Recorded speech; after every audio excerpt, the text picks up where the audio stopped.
This is the breakdown on Luke chapter 16. That's St. Luke chapter 16, beginning with the 19th verse, and it's going to explain about the rich man and Lazarus. This is the breakdown on the rich man and Lazarus, beginning with St. Luke chapter 16, beginning with the 19th verse. So let's get into this. It says, there was a certain rich man which was clothed in purple and fine linen, and fared sumptuously every day. Now I'm going to explain the rich man. The rich man is no other than the Edomites. Okay, the so-called Europeans, the descendants of Esau, the Edomites. That's the rich man. Okay, it say he was clothed in purple. Purple just represents royalty. Okay, it represents kingship, because so-called white man is in the position of power. He's in the position of rulership and kingship. So that rich man, which are the Edomites, is in a position of power and rulership. So there was a certain rich man, Esau, which was clothed in purple. His position of power. He's in a position to rule.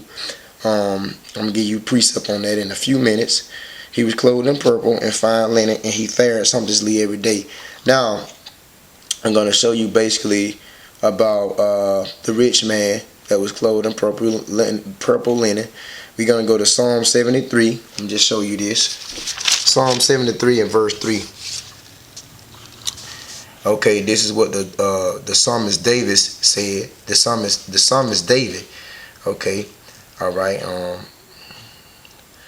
He prays for King Solomon. Okay, so this is verse 72 and 3 out of Psalms. For I was envious at the foolish when I saw the prosperity of the wicked. Now we know the wicked is the so-called white man, Esau, the Edomites. Verse 4, for there are no bands in their depth, but their strength is firm. Verse 5, they are not in trouble as other man. Yeah, because the so-called white man is not in a position of inferiority. Or you can say he's not in a position of being inferior. They are not in trouble as other man, like you Negroes, Hispanics, and natives, which are the Israelites. Okay, and other Gentile nations as well. They are not in trouble as other Gentile nations. Okay, it says neither are they plagued like other man. Yeah, because out of all nations, you so-called Negroes, Hispanics, and natives of North, Central, and South America got it the worst, because you are the Israelites and you broke the Most High commands. Verse 6. Therefore pride compassed them about a chain, violence covered them as a garment. See, their pride compassed them. They love to be proudful. They love their prideful to be pumped up. Verse 7. Their eyes stand out with fatness. I'm going to show you why. They have more than their heart can wish. So when it says their eyes stand out with fatness and they have more than their eyes can wish, I'm going to show you why they can't have enough. They can never have enough. They always going into other people's lands, stealing their resources, stealing their oil, taking over their countries, colonizing their lands. Their eyes stand out with fatness. They have more than their heart can wish. That's the so-called white man. Okay, because he can never have enough of stealing, raping, and robbing. Verse 8. They are corrupt, the so-called white folks, and speak wickedly concerning oppression, because they speak out against our oppression. They love to see us in slavery. They love to see us in a position of in a low state. So they are corrupt and they speak wickedly concerning oppression. They don't give a damn about us suffering and this slavery that we've been in over 400 years. They speak lawfully. Verse 9. They set their mouth against the heavens, and their tongue walketh through the earth. When they say they set their mouth against the heavens, they blaspheme the Most High, man. So-called Edomites. They cover the faces of the judges. They tell lies concerning this Bible. They whitewashed all the biblical images. Okay, they set their mouth against the heavens. Okay, they don't give a damn about this Bible because it wasn't written for them. Verse 10, therefore his people return hither, and waters of a full cup are wrung out to them. Verse 11, and they say, how do the Most High know? How do Elohim know? And is there knowledge in Most High? Verse 12. This is what I really want you to focus on concerning the rich man. Behold, these are the ungodly who prosper in the world. They increase in riches. They do what? They increase in riches. It says there was a certain rich man. We know who they are.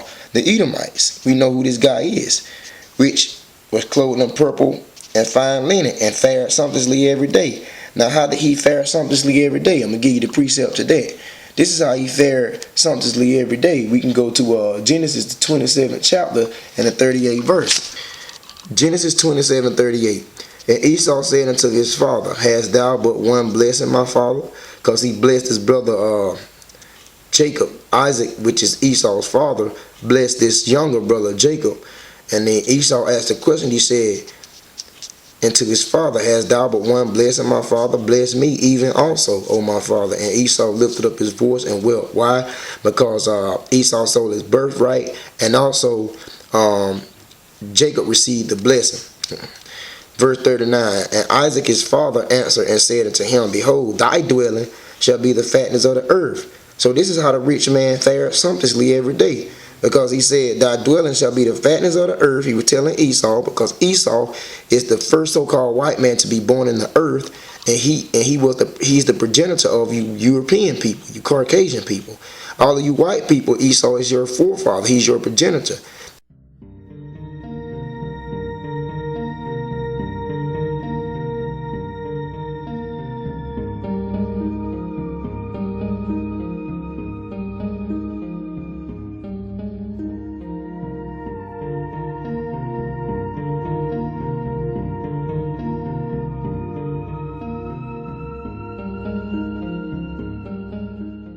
And this is the bloodline that all you white folks come out of. Esau. And it says his dwelling shall be the fatness of the earth. This is in the beginning of time. This is Genesis. This was his blessing, to have the fatness of the earth and the dew of heaven from above. Okay. It says there was a certain rich man which was clothed in purple and fine linen, and he fared sumptuously every day. That's talking about the so-called white man. How did he fare sumptuously? By receiving the fatness of the earth as his blessing.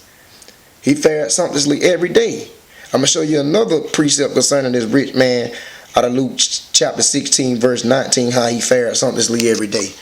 Job 9:24. These are just precepts to show you how the rich man can fare sumptuously every day. Job 9:24. It said, The earth is given into the hands of the wicked. He covered the faces of the judges thereof. If not, where and who is he? Well, we know that the so-called white man, because it's asking the question, we know he's the wicked. We know that he covered the faces of the judges. He took his white paint and went over the dark biblical characters of the Bible, because all the Israelites were different shades of brown. And the white folks took their white paint and made all the black Bible characters white. But this is not what we're focusing on. Let's focus on the rich man faring sumptuously, because it says the earth is given to the hands of the wicked. Well, we just read that in Genesis 27:38.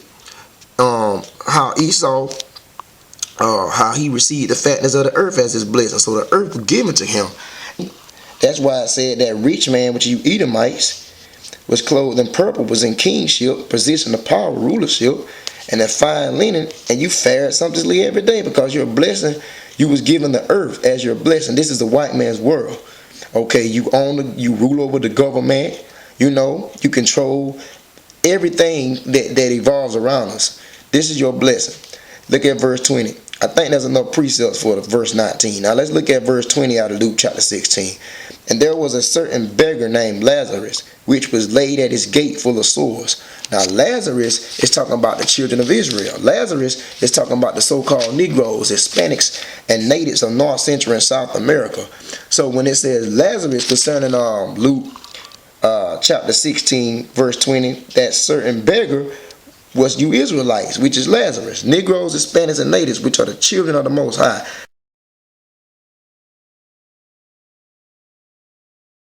That's Lazarus, because Luke chapter 16, this is a parable, man, concerning the rich man and Lazarus. This is parabolic. It's metaphorical, and sometimes it can be hard to understand for those that's lacking understanding. But Lazarus is the Israelites.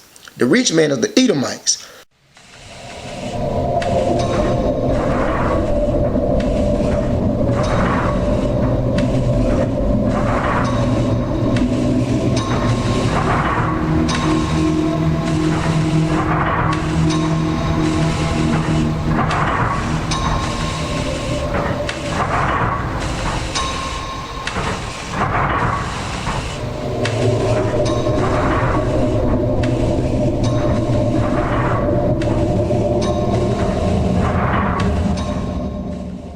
So it says he was a certain beggar, Lazarus. So I'm going to break this down concerning Lazarus being the Israelites. Just bear along. And I'm going to show you this. So Lazarus, let's break that down concerning Lazarus being Israel. Now there was a beggar named Lazarus, which was laid at his gate full of sores. Alright? Now, we going into that. Why was the Israelites, which is Lazarus, why was he begging? I'm going to show you this. Let's go to Deuteronomy 28:48. Deuteronomy 28 and 48. Alright. But we'll start with the 43rd verse out of Deuteronomy 28 chapter. We'll start with the 43rd verse concerning how Lazarus, the Israelites, would beg, being a beggar. The stranger, this is Deuteronomy 28:43. The stranger that is within thee shall get above thee very high, and thou shalt come down very low. He's talking about how Israel disobeyed the Most High commandments, and he said the strangers, which are the other Gentile nations and the so-called white man, would get above us very high, and you Negroes and Spanish and natives would come down what? You shall come down very low. He shall lend to thee, thou shalt not lend to him. That's the begging, man. When it says there was a beggar named Lazarus, he shall lend to thee, and thou shalt not lend to him. So if we can't lend to him and he shall lend to us, that's begging, man. And I'm going to show you how we beg the so-called white man in various ways. He shall be the head. See, the white man will get above us and the other nations. Thou shalt be the tail. See, now I'm going to show you concerning the begging. Now look at 48. Deuteronomy 28:48. Therefore shalt thou serve thy enemies, which Yahweh shall send against thee in hunger and thirst, and in nakedness, and the want of all things. He said, thou shalt serve. Therefore shalt thou serve thy enemies. We would serve the so-called white man. So to serve is to beg, man. Thy enemies, which the Most High, Yahweh, shall send against thee in hunger. When you want food, who you have to go to? White man. And thirst, when you want drink, who you have to go to? White man. And nakedness, when you want clothing, who you have to go to? White man, the rich man. And in want of all things, who you have to go to? The rich man, the white man. He shall put a yoke he shall put a yoke of iron upon thy neck until he have destroyed thee. They're talking about the so-called white man.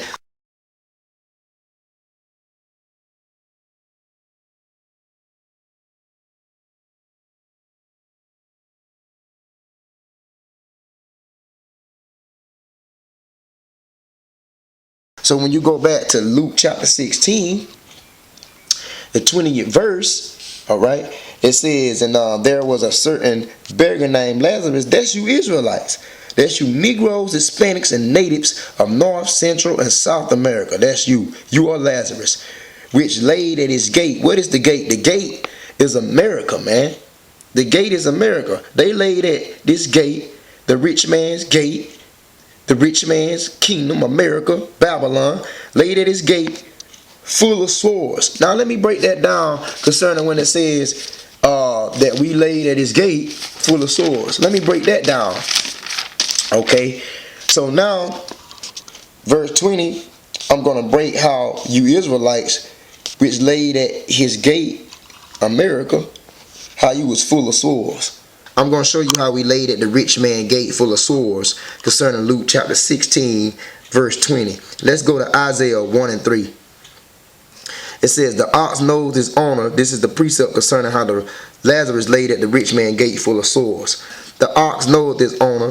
The ass is master crib. Now the ox and the ass, which is the donkey, are two dumb animals. Okay, they are probably the dumbest animals of all species. So the ox knows his owner. Even the ox knows who owns him. Even the donkey, the ass, knows where he belongs, knows his homeland, his master's crib. But Israel do not know. My people do not consider. You know, you so-called Negroes, Hispanics, and natives, you don't even consider. You don't even consider who owns you or where your master crib. Our homeland is Jerusalem, but you don't even consider that. You don't do no research. Okay, and who owns us is the black Messiah and his son, which is who owns us is Yahweh, and his son, the black Messiah. That's our owner. That's who owns us, not a blonde hair, blue-eyed, red-skinned man. But you don't know that because you don't consider. But that's not the point. Let's keep going on. It says, our sinful nation, a people laden with iniquity. What people? Negroes, Hispanics, and natives. It says a seed of evildoers, children that are corrupters, they have forsaken the Most High, Yahweh. They have provoked the Holy One of Israel into anger. They are gone away backward. Because that's you Negroes, Hispanics, and natives. You still doing this today. We all guilty, man. Because we continue to provoke the Most High to anger by wickedness. I just pray that you forgive us. Yahweh Ba'ashem Yahweh Shai. Verse 5. Why should ye be stricken anymore? Will ye revolt more and more? The whole head is sick, and the whole heart is faint. It says, verse 6, this is the main thing we focus on. Isaiah 1 and 6 concerning these Lazarus sores. From the sole of thy foot even unto the head there is no soundness in it, but wounds and bruises and putrefying sores. They have not been closed, neither bound up, neither mollified with ointment. So those putrefying sores is Israel. Okay? Because how did we receive sores and bruises? Because we did what? We provoked the Most High of Israel to anger. He punished us with slavery. That's how we receive those wounds, those bruises, and those putrefying sores. Oh!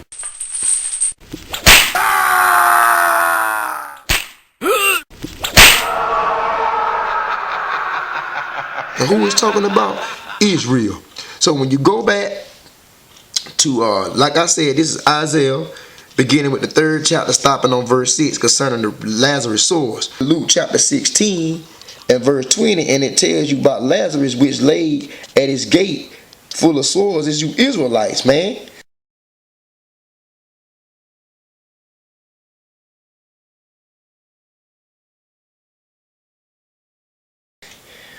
Lazarus, you Negroes, Hispanics, and natives, which lay at the so-called white man, which is the rich man gate, which is America, you was full of sores. Verse 21, and desiring to be fed.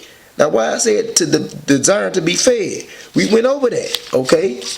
We went over that already. How it said, we shall serve thy enemies, and hunger, and thirst, and nakedness, desiring to be fed with crumbs that fell from the rich man's table, man. Moreover, the dogs came and licked the sores. That's talking about, when it says the dogs, it's talking about other nations, basically other nations that would take advantage of us as well. Because the Arabs set their gas stations up in our communities. The Koreans set their hair stores up. The Chinese people set their nail salons up in our communities. The Arabs, the East Indians, they set their businesses up. The white man, he set his businesses up. They set their businesses up in our communities. The other nations, the Gentile nations that are not Negroes, Hispanics, and natives are known as dogs. They came and licked the sores. Basically, other nations taking advantage of us. Now let me show you that dogs are considered other nations. So we're going to show you concerning Luke chapter 16, verse 21. It says, designed to be fed with the crumbs which fell from the rich man's table. You Israelites, that is Lazarus, you Negroes, Hispanics, and natives, designed to be fed with the crumbs, because you'll do anything to sell out to this so-called white man, all right? You'll do anything to sell out to this damn devil, man, to get on this damn devil level.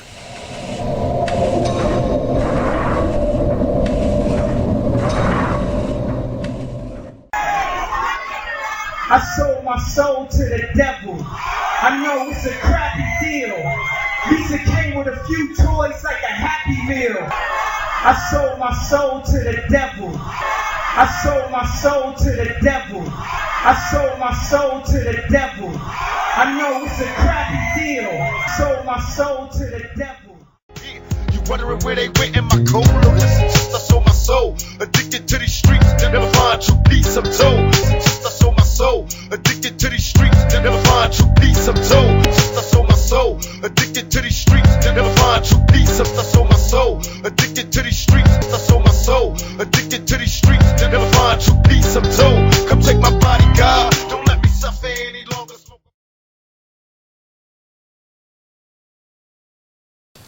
You Israelites, that is Lazarus, you Negroes, Hispanics, and natives, designed to be fed with the crumbs, because you'll do anything to sell out to this so-called white man, all right? You'll do anything to sell out to this damn devil, man, to get on this damn devil level. The slave master took Tom and dressed him well and fed him well and even gave him a little education, Gave him a long coat and a top hat and made all the other slaves look up to him. Then he used Tom to control them. The same strategy that was used in those days is used today by the same white man. To be compatible to him. You'll do anything, man, to be equivocal to this goddamn devil. It says so designed to be fed with the rich, with the crumbs. You Israelites, you Negroes, Hispanics, and Native Indians, which want to be like the white man, which want to have a position of power like the white man, which fell from the rich man's table. You want his riches, you Negroes, Hispanics, and Natives. He take a Negro, so-called Negro, and make him prominent. Build him up.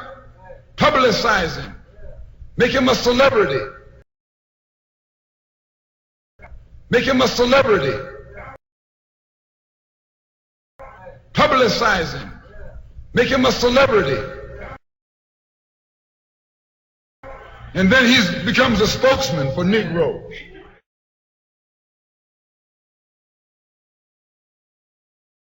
Want to be like the rich man. Want the crumbs of the rich man. That's you Negro woman bleaching your skin.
Trying to look like white folks. Want the crumbs. You want the crumbs. You want to be fed with the crumbs from the rich man's table. That's you so-called Negroes. Want to be like the white man. You Uncle Toms. You desire to be fed with his crumbs. That's all you so-called Negro celebrities that don't soul out. That sold your soul for fame. To be like this damn devil, to be like this white man, to get the position of power like the white man. But you don't realize you will never be like the white man, even though you desire to be fed with the crumbs from the rich man, which is the white man. It says, moreover, the dogs came and licked his sword. So we're going to go into what dogs mean. We're talking about the other nations. The dogs came and licked you Negroes, Hispanics, and Native swords, which is Lazarus. The dogs came and licked his swords. So let's go to Exodus 11 and 7 to show you that precept. Exodus chapter 11 verse 7. But against any of the children of Israel shall not a dog move his tongue. Talking about other nations. But against any of the children of Israel, against Negroes, against Hispanics, against natives of North, Central, and South America shall not another nation, shall not a dog move his tongue against man or beast, that ye may know how Yahweh doth put a difference between Egyptians and Israel. Because Israelites are not Africans, man. Alright? Because that's what they love to say, that the so-called Negro is African. But we're not Africans. The Africans are Hamites. Okay? And we are Shamites. We did not come from the bloodline of Ham. We came from the bloodline of Shem. So he put a difference between Egyptians and Israel. He put a difference between Africans and Jews. Alright, even though we are both black and we have the same pigment, just like the Africans are black, just like the Africans are black like the Jews, that doesn't mean we're the same. We have two different progenitors, two different forefathers. The Egyptians are Hamites, that's their father, and the Israelites are Shemites, that's our father, Shem. Even though Ham and Shem were brothers, he said he put a difference between Egyptians and Israel. And the Egyptians are known as dogs because they are heathens, they are Gentiles, they're not Israelites, and so are you other nations. So now, when we go back to Luke chapter 16, and the 21st verse, it says, desiring to be fed with the crumbs which fell from the rich man's table. The dogs came and licked his sores. So now you understand. Okay? Now you understand how the other nations took advantage of us. Okay, verse 22, it came to pass. What came to pass? It came to pass that the beggar died. Death. It came to pass that the beggar died. You Negroes, Hispanics, you natives, you died, and you was carried by the angels into Abraham's bosom. And it came to pass that the rich man, so-called Edomites, they also died and was buried. Because this basically what it's talking about now. The table's about to be turned around when the Most High, Yahweh Shem Yahushua, will come back and set his kingdom up on the earth. How he will destroy the white man's kingdom, which the white man is ruling in the earth today. He will destroy his kingdom and set his kingdom up in the last days. So it will come to pass when the Israelites will rule, okay? But before we rule, some of you Israelites gonna have to be destroyed, man. You 2/3, okay? You're gonna have to be destroyed. So a lot of Israelites is going to die there in Jacob's trouble. But we're going to be regenerated. We're going to be reincarnated back into the kingdom through the 1/3, okay? The 1/3, the elect, we will be reincarnated. If you're a 2/3, I don't know if I'm a 2/3 or 1/3. I pray that I'm a 1/3. But if I'm a 2/3, if I die nuclear destruction, I'm going to be reincarnated through the 1/3, okay? So that's why it says it came to pass that the beggar died, Israel, and was carried by the angels into Abraham's bosom, and the rich man also died. You so-called Edomites going to be reincarnated through the elites that survived the nuclear destruction. So the rich man also died. He was buried. It came to pass that the beggar died, was carried by the angels into Abraham's bosom. And let me give you the precept of Abraham's bosom. Let's go to Isaiah 40 and 10. That's Isaiah 40 and 10. All right. This is Isaiah chapter 40, verse 10. Behold, Yahweh Elohim will come with a strong hand, and his arm shall rule for him. Behold, his reward is with him, and his work before him. Verse 11, he shall feed his flock you sheeps, you Negroes, Hispanics, and natives. He shall feed his flock like a shepherd, because the shepherd is the guardian of the sheep, and the Most High, Yahweh Shem Yahushua, is our shepherd. So he shall feed you sheep, you Negroes, Hispanics, and natives. He shall feed you like a shepherd. He shall gather the lambs with his arm, and he shall carry them in his bosom. See, he shall carry them in his bosom, and shall gently lead those that are with young. So this is concerning how the Lazarus died and was carried into Abraham's bosom, because it says concerning Isaiah chapter 40, verse 11, he shall feed his flock like a shepherd. He shall gather the lambs with his arm and carry them in his bosom. It says it came to pass that the beggar died and was carried by the angels into Abraham's bosom. We know what Abraham's bosom is concerning the precept we just gave you. I want to say Isaiah 40 verse 11. We know what Abraham's bosom is. Now it says that, let's go back over this. It said it came to pass that the beggar died, you Israelites, when you face death. But what happens? Let's get the precept on concerning you Israelites. Lazarus, the beggar, died. Okay, so now we're going to go to 1 Thessalonians, the 4th chapter, beginning with the 14th verse. This is 1 Thessalonians, the 4th chapter, beginning with the 14th verse. It says, for if we believe that Yahushua died and rose again, even so them also which sleep, and Yahushua Elohim will bring with him. For this we say unto you by the word of Yahweh, that we which are alive and remain until the coming of Yahweh shall not prevent them which are asleep. It says, for Yahweh himself shall descend from heaven with a shout, with the voice of an archangel, and with the trump of Elohim, and the dead in Christ shall rise first. Okay, the dead in Christ shall rise first. Then we which are alive and remain shall be caught up together with them in the clouds to meet Yahweh in the air, and so shall we ever be with Yahweh. So that's going back concerning Luke chapter 16. That's going back to verse 22 when it says the beggar died, which is Lazarus. He was carried by the angels into Abraham's bosom. We went over there, and the rich man also died. He was buried.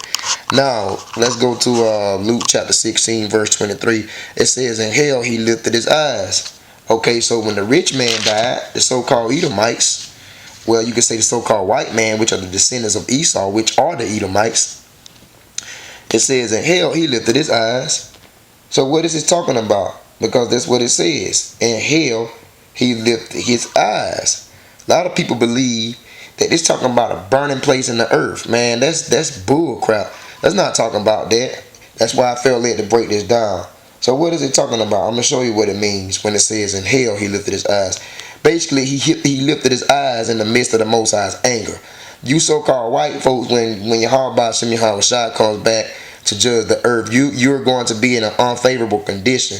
And to be in an unfavorable condition with the Most High is to be in hell, because his anger symbolizes a burning fire. It's not that he's in literal flames. It's just he's in the midst of the Most High's anger. He's under the wrath of the Most High's anger now, because the table's going to be turned around when Yahweh set up his kingdom. You so-called white folks are going to be in the midst of the Most High's anger. You're going to be in big trouble, man. Big time trouble.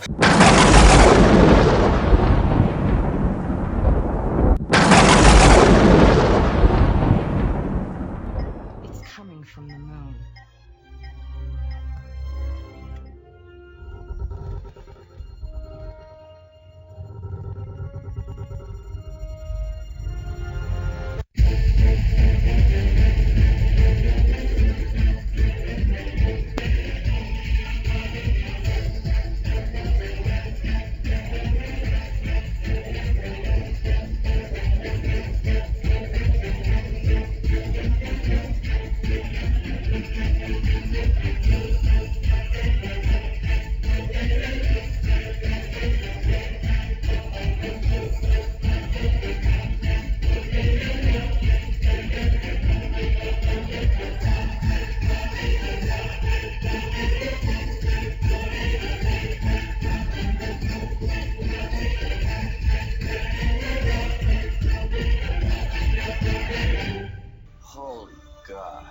So in hell he lifted his eyes. So what does hell symbolize? I'm going to show you a precept concerning hell, so you won't think it's a place in the afterlife where you burn, okay?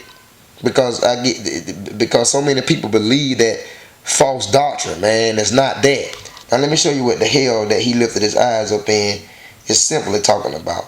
Now, let's go to Deuteronomy 32:22. I'll show you that hell that you rich man, you so-called white folks, gonna lift your eyes up into. It just symbolized the Most High anger. So let's go to Deuteronomy 32:22 to show you, so you won't be confused. This is Deuteronomy 32:22. This is what it reads. I want you to look at this. Deuteronomy 32:22. It says, "For a fire is kindled in my anger." So a fire is kindled in his anger. So his anger symbolizes a fire. So anytime the Most High becomes angry with you, or anytime the Most High becomes upset with you, his anger is symbolized as a fire. See, so for a fire is kindled in my anger. So when the Most High, when you is in an unfavorable condition with the Most High, with the Heavenly Father, you is in the midst of his fire. You in the midst of fire, which symbolizes anger. Okay, it says, and it shall burn to the lowest hell. Okay, so you can say that the so-called Negroes, Hispanics, and Natives of North, Central, and South America, which are the Israelites, which are the chosen people of the Most High, you can say that we already in our lowest hell, because the Most High is upset with the children of Israel for disobedience. And anytime you is in an unfavorable condition, you in the midst of his anger, which symbolizes fire, which symbolizes the lowest hell. So that's what his anger symbolizes. Fire. It's not literal fire. It's just, you ever heard the saying? They say, you in hot water, or boy, I'm hot with you, or I'm heated with you, you know. It's not that they literally burning. It's not that they literally, when your parents tell you not to go outside, you go outside. They say, boy, you in hot water. It's not that you literally in hot water. It just symbolizes they are upset with you. So it says, for a fire is kindled in my anger. His anger symbolizes a fire. And anytime you is in an unfavorable condition with the Most High, you is under his anger, which is symbolized as a fire, which is symbolized as the lowest hell. And who's under the Most High's anger today? You so-called Negroes, Hispanics, and Native Indians. You are in your hell now. But the so-called white man is in his heaven. Okay, and that's why he fares sumptuously every day. Okay, that's why he eat the finest meals. That's why you so-called Negroes, Hispanics, and natives beg to be fed with his crumbs. Want to be like him. Want to be on his level as a position of power. Okay, so that's what it's talking about. I'm gonna give you another one, Deuteronomy 4 and 24, so you can see that the hell is just symbolizing the Most High's anger. It's nothing else. It's not a literal fire. It's like I say, the Bible is parabolic, metaphorical. So Deuteronomy 4 and 24, I'm going to show you this one. It says, Deuteronomy 4 and 24, for Yahweh thy Elohim is a consuming fire, even a jealous power. So he's a consuming fire. Why? Because anytime the Most High is upset with you, you is in the midst of his anger, which symbolizes fire. Now, let me show you something else. Concerning, let's go to Judges 2 and 11. Let me show you that. Go to Judges 2:11 to symbolize this fire as well. To show you that basically hell is just symbolized as his anger, his fire, his anger. Judges 2 and 11. I'm just giving you precepts concerning that hell. Rich man lifted his eyes up and just lifted his eyes up in the midst of the Most High's anger. That's all. Judges 2 and 11. And the children of Israel did evil in the sight of Yahweh and served Baalim. Baalim was a Canaanite deity, okay? A sun deity, a sun god, an idol. And the children of Israel worshiped Baalim. They did evil, okay? And they served Baalim in the sight of Yahweh. It says, and they forsook Yahweh Elohim of their fathers, of Abraham, Isaac, and Jacob. They left the heavenly Father for Baalim. They left the reasonable service for idolatry. So they forsook their power. They forsook their Lord. They forsook Yahweh of the fathers of Abraham, Isaac, and Jacob, which brought them out of the land of Egypt, and they followed other gods. Okay, so how did Yahweh, the heavenly Father, feel about Israel following other gods? It says, of the gods of the people that were around about them. Yeah, they followed the gods of the heathens and the Gentiles. You Negroes, you Hispanics. So it says they served Baalim. The children of Israel served Baalim, which is the sun deity, and they forsook their heavenly Father. They forsook the Yahweh, the original creator of the heavens and the earth, and they served idols, which is Baalim.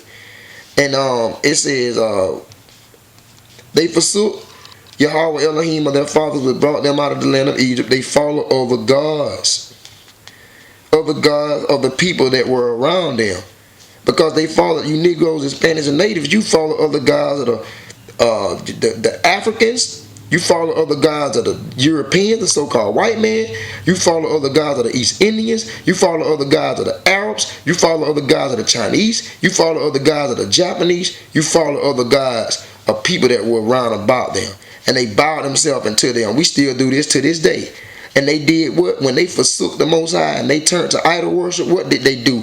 They provoked Yahweh to anger. They provoked the Most High to anger. They provoked the Lord to anger. And what does his anger symbolize? It says they forsook Yahweh and served Baal and Asherah. Okay, we're going to show you what his anger symbolized. So they served sun god and moon god. Baal is Sunday, which Sunday comes from, because on the first day of the week they worship the sun, and on the second day of the week they worship the moon, which is Ashtoreth. So that's where Sunday and Monday comes from. Sunday and Monday. Baal being the sun deity, Ashtoreth being the moon deity, which is Nimrod, and no other than Semiramis, it's Baal and Ashtoreth. And they forsook Yahweh and served these people. Okay, it says, and now when it says they provoke him to anger, let's find out what it is. This is Judges 2 and 14. And the anger of Yahweh was hot against Israel, and he delivered them into the hands of spoilers. So his anger was hot against Israel. Not that Israel was in literal fire, not that Israel was literal burning. They wasn't in no damn fire and flames burning. They was just under the midst of his anger. And this anger symbolized a fire. That's why I say his anger was hot against Israel. He was pissed off.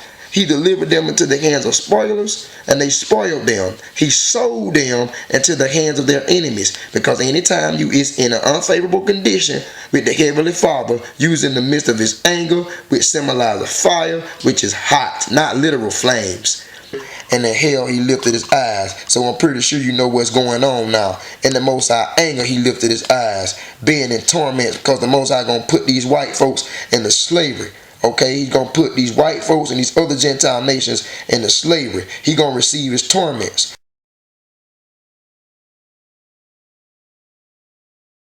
I'm gonna show you that. Let's go to Revelation 13 and 9, verses 9 and 10. This is Revelation 13, verses 9 and 10. If any man have an ear, let him hear. If any man have an understanding, a sense of understanding, let him hear. And then when he says that, he's talking to the elect, because everybody's not going to understand this right here. Verse 10 out of Revelation 13. He that leadeth in captivity shall go into captivity. Okay, now did we not just read concerning the book of Judges, how the Most High delivered us into the hands of our enemies? How he allowed our enemies to take us into slavery? Okay, it say he that leadeth in captivity shall go into captivity. Who took you so-called Negroes, Hispanics, and natives as slaves? The so-called white man. Who took Negroes from the west coast of Africa to the western hemisphere? The so-called Europeans, the French, the Dutch, the Portuguese.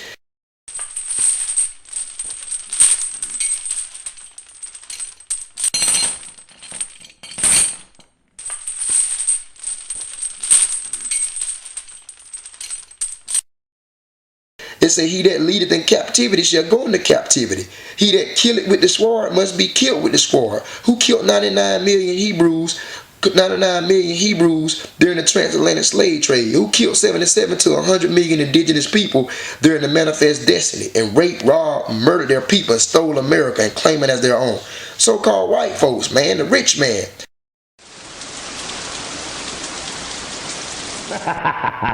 He that killeth with the sword must be killed with the sword. So the same thing you did to the children of Israel has to be carried back out on you, man.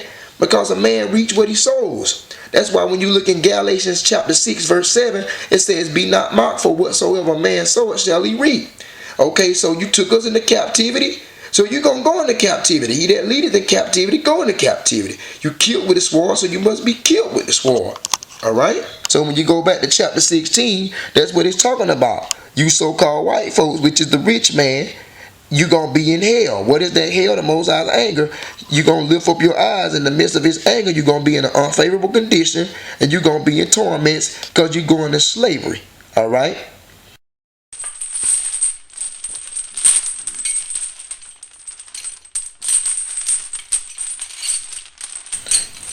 Okay? And I'm going to show you something else.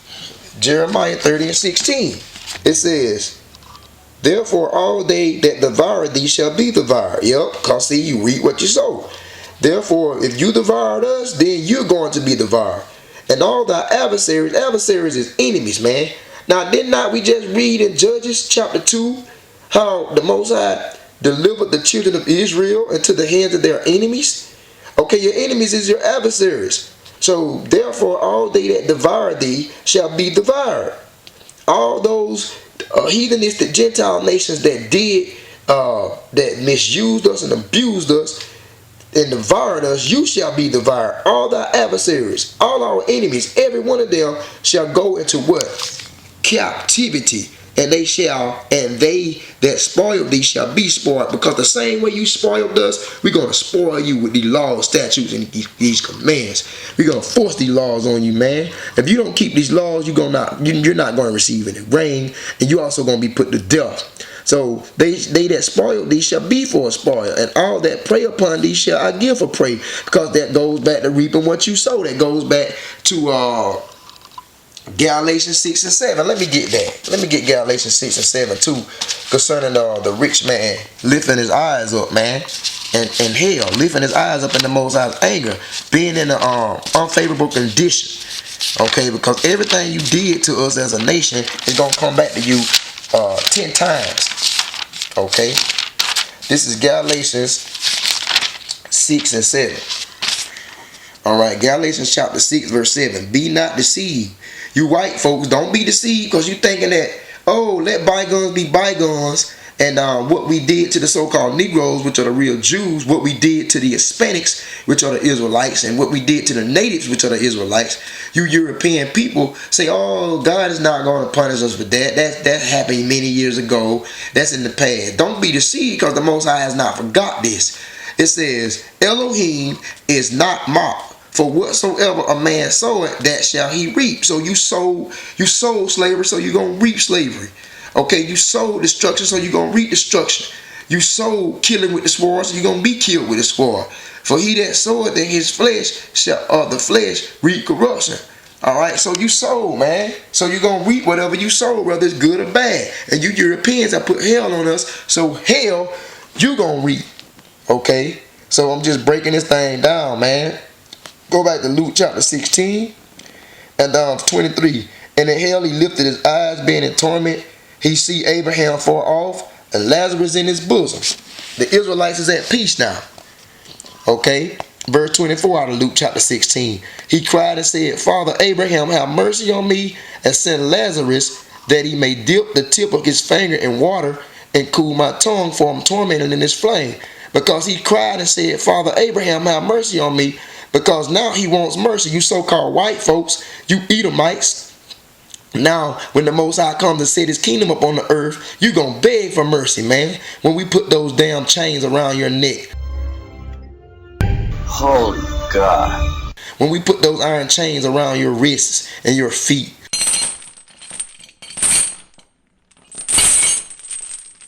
When we put slavery on y'all, when we cash y'all out in the fields, man, when y'all going to be picking cotton and all different types of vegetation, and I'm telling you, man, you're gonna beg for mercy when we whipping your backs, when we ravishing your woman, when we raping your woman.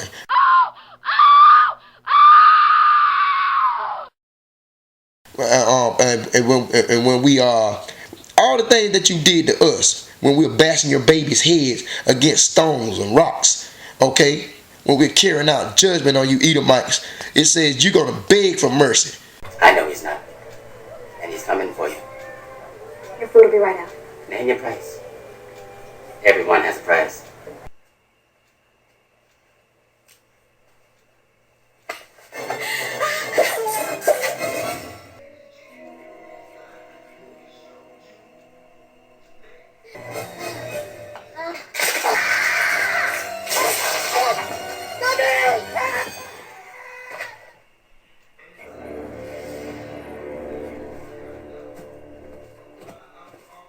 Okay, so he cried and said, Father Abraham, have mercy on me. Now you want mercy. You didn't consider that when you did it to the so-called Negroes, Hispanics, and natives, you Europeans, you Edomites. But now you want mercy when the Most High comes and set his kingdom up. Now you want to send Lazarus, that he may dip the tip of his finger in water to cool your tongue. So he says, Father Abraham, have mercy on me. Send Lazarus, that he may dip the tip of his finger in water to cool my tongue. Now you want relief. Now you want to ease up. Now you want these Israelites to comfort you. It says, for I'm tormented in this flame. What flame? We went over the flames. Deuteronomy 32:22. For fire is kindled in my anger. You tormented in the midst of the Most High's anger. Because there's nothing nice about his anger over you Edomites. There's nothing nice about you being in an unfavorable condition. Chloe, change the damn time. We've only got till 10:30. Get it?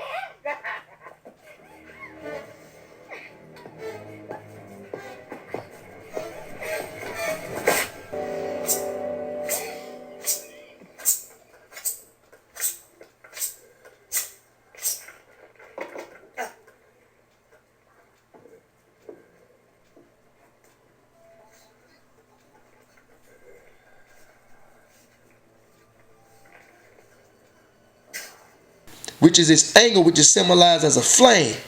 Alright, it says, now, he cried. It said, verse 25, but Abraham said, Son, remember that thou in thy lifetime received good things. What was the good things he received? What were the good things he received? Because he said, remember. This is verse 25, but Abraham said, remember in thy lifetime you received good things. What were the good things he received? What was the good things? Shall we go back over it again? Let's go back, because I'm going to show you the good things. Genesis 27:39. And Isaac his father answered and said unto him, Behold, thy dwelling, and basically Isaac is the father of Esau and Jacob. He told Esau, your dwelling shall be the fatness of the earth, okay, and the dew of heaven from above. So that's your good thing. You receive this. You receive position of power to control the world. The world is a white man's world. That was your good things you received. You receive the fatness of the earth. Thy dwelling shall be the fatness of the earth. So that's your good things you receive. So when Abraham said, remember you receive in your lifetime good things, likewise Lazarus received evil things. So what did you Israelites, which is Lazarus, receive? You receive hard bondage and slavery for disobedience. You receive the curses. Let me show you something that you receive. Deuteronomy 28:15.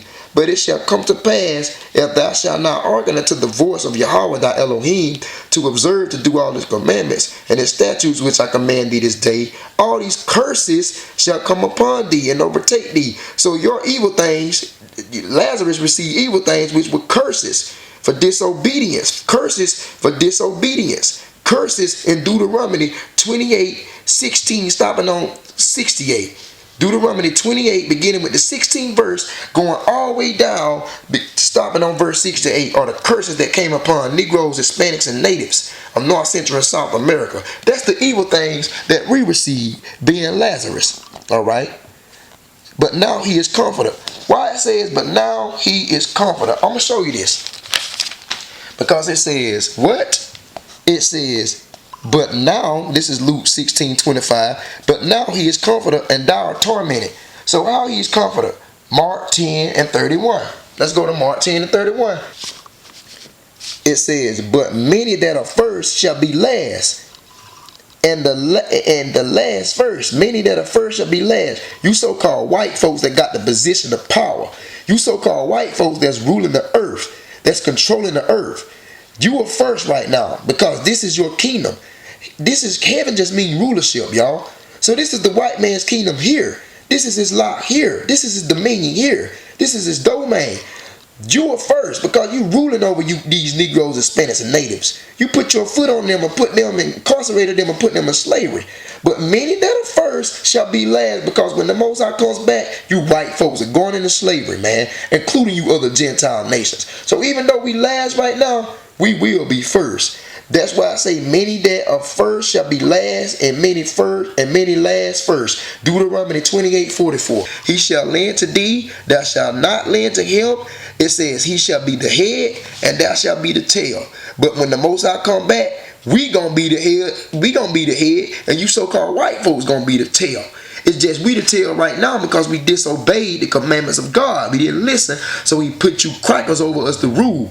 All right, but when he comes back, he gonna put us over you crackers. So now, when we go back to Luke chapter 16, the 25th verse, we can see why it says, Lazarus, the rich man, received good things. Lazarus received evil things. But now he is comforted, and thou art tormented, because what? The first shall be last, last shall be first.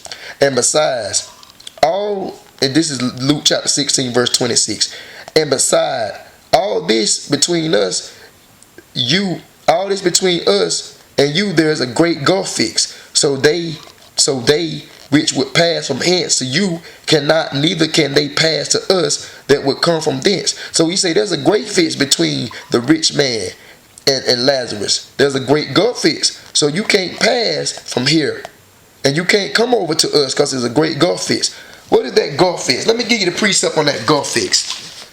This is the great gulf fix. Genesis, the 25th chapter, beginning with the 22nd verse. Genesis 25:22. And the children struggled together within her, and she said, if it be so, why am I thus? And she went and inquired of the Most High. Rebekah was pregnant with two twin boys, Esau and Jacob. Esau being the so-called white man, Jacob being the so-called black man.